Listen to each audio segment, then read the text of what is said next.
New York টাইমসের প্রতিবেদনে বলা হয়েছে ইরানের হামলায় কমপক্ষে 17টি মার্কিন ঘাঁটি ও স্থাপনা সাংঘাতিকভাবে ক্ষতিগ্রস্ত হয়েছে। সেখানে তাদের অনেক সেনা মারা পড়েছেন। হামলার শিকার হয়েছে একাধিক মার্কিন দূতাবাস। এটি নিউ ইয়র্ক টাইমসের প্রতিবেদনে বলা হয়েছে। আরেকটি প্রশ্ন উঠছে যে আসলে আরবের যে বাদশারা আছেন তারা আসলে যুক্তরাষ্ট্রকে তাদের অঞ্চলে ঘাঁটি গাড়তে দেওয়ার কারণটা কি? ধন্যবাদ। অনেকগুলো। এর আগে আপনার এখানে পেট্রো ডলার এগ্রিমেন্ট নিয়ে কথা বলেছিলাম। জি, সেখান থেকেই মূলত এই প্রশ্নটা আসছে যে সৌদি আরব যে তেল যেটা বিক্রি করবে সেটা মূলত ডলারে বিক্রি করবে। যে দেশই হোক না কেন তাকে এটা ডলারে কিনতে হবে। তাহলে তার এই যে চ্যালেঞ্জের জায়গাটা আসবে যে ডলারে বিক্রি করতে চায় না এমন দেশ যদি সৌদিকে হুমকি দেয় তাহলে কি হবে? তাহলে তার দুইটা প্রোটেকশন দরকার। একটা হলো ফিজিক্যাল সিকিউরিটি দরকার, তার এই যে তেলের স্থাপনাগুলো আছে এগুলোর প্রোটেকশন দরকার। দ্বিতীয়ত হচ্ছে তার গ্লোবাল ফাইন্যান্সিয়াল মার্কেটে তার সিকিউরিটি দরকার। তার যে মুদ্রাটা আছে এই মুদ্রাটা গ্রহণযোগ্য থাকবে কিনা, এই মুদ্রায় ট্রানজ্যাকশনের ভ্যালু সিস্টেম এসে কোথায় থাকবে না থাকবে, ডলার কোনো ফাইন্যান্সিয়াল ট্রাবল হলে ডলার দিয়ে সাপোর্ট দিতে পারবে কিনা, এরকম লট অফ ইস্যুজ এখানে তৈরি আছে। এর বাইরে যেটা করেছে কৃত্রিমভাবে আপনার গত কয়েক দশকে শিয়া সুন্নি একটা টেনশন তৈরি করেছে। এবং ইরানে তো একটা শিয়া মেজরিটি আছে, ইরাকে শিয়া মেজরিটি আছে, এবং অন্যান্য আরব দেশগুলো কিন্তু একটা সাইজেবল শিয়া পপুলেশন আছে। সৌদি আরবে আছে, বাহরাইনে, কুয়েতে, সব জায়গাতে আছে।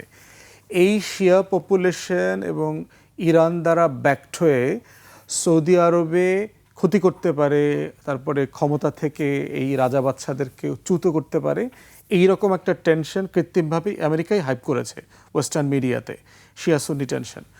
তখন এই আমিরাত যেগুলো আছে, এই যে রাজা বাদশারা আছে, তারা অবভিয়াসলি তার তো ঘোড়ায় চৈরা সে মাটি কাইটা একদিন দেখে যে মাটির নিচে কেঁচো খুঁড়তে গিয়া তেল বাইর হয়ে গেছে, গ্যাস বাইর হয়ে গেছে, সাডেনলি সে বড়লোক হয়ে গেছে।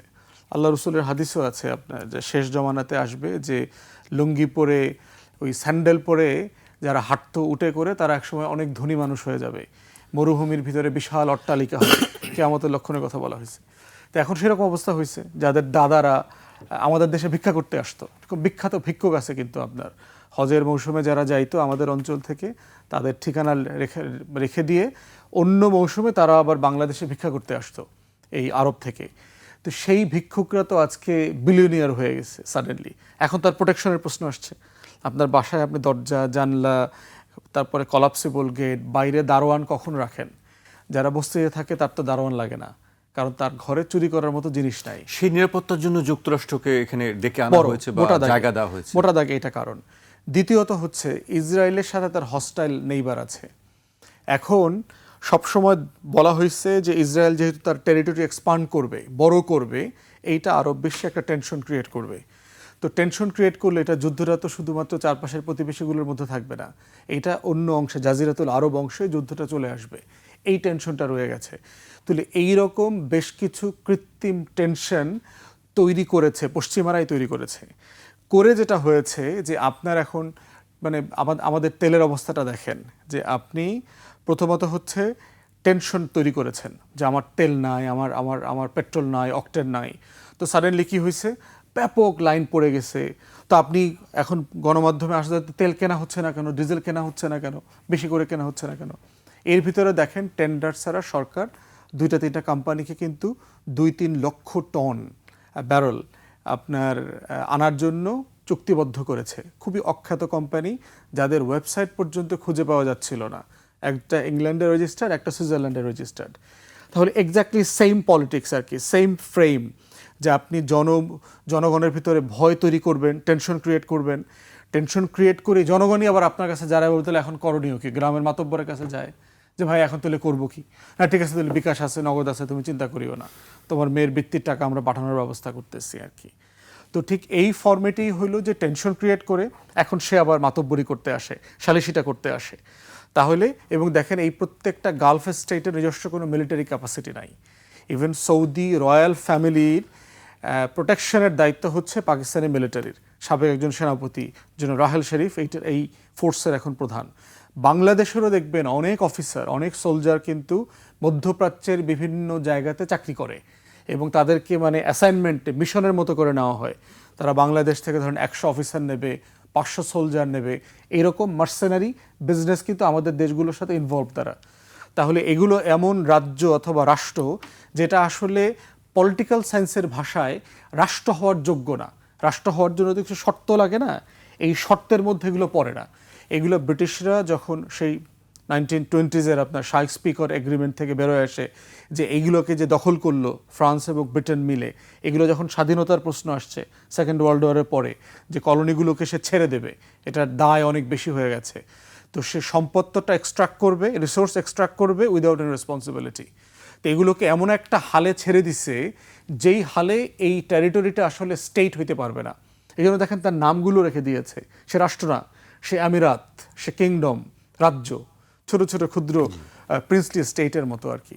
তো সেখানে সে রাষ্ট্র হয়নি। রাষ্ট্র মানে কি? আপনি আপনার সভরেন্টির প্রোটেকশন করতে পারেন কিনা, আপনার স্টেট হওয়া মানে কি, আপনি সভরেন কিনা, আপনার সভরেন্টি আপনি ধরে রাখতে পারেন কিনা, নিরাপত্তা দেওয়ার, জনগণকে দেবার সক্ষমতা আপনার আছে কিনা, সেটা তো নাই আপনার।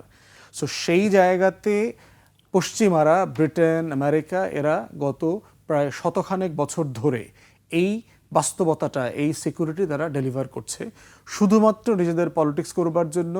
এক দেশের সাথে, এক রাজার সাথে আর এক রাজার ভিতরে দ্বন্দ্ব লাগিয়ে টেনশন ক্রিয়েট করে রিসোর্স এক্সট্রাক্ট করা এবং সিকিউরিটি প্রোটোকল দেওয়া। এক্স্যাক্টলি তাই হয়েছে আপনার এখন। এই টেনশনগুলোই হচ্ছে মূল জায়গা যে কারণে আপনার এই ঘাঁটিগুলো করতে হয়েছে।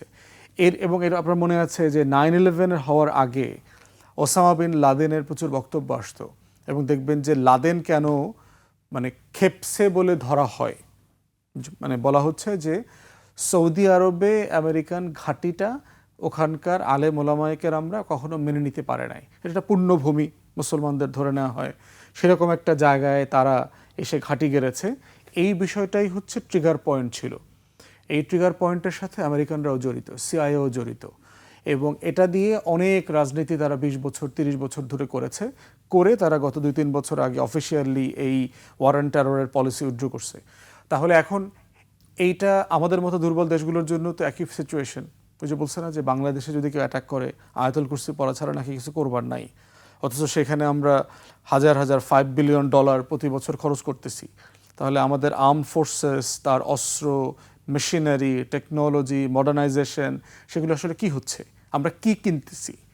তো একই প্রশ্ন, যেই প্রশ্নের কারণে আপনি বলছেন যে আমেরিকার ঘাঁটি কেন ওখানে, বাংলাদেশে তো কয়দিন পরে আপনার আমার সভরেন্টি ডিল করবার জন্য অন্য দেশের ঘাঁটির প্রয়োজন হতে পারে।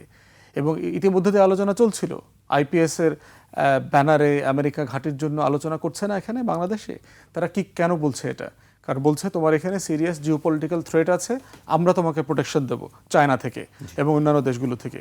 একই সিচুয়েশন, এই টেনশন ক্রিয়েট করে প্রোটেকশনের নামে বেস ক্রিয়েট করা। 100-র উপরে আমেরিকান বেস বিভিন্ন দেশে আছে।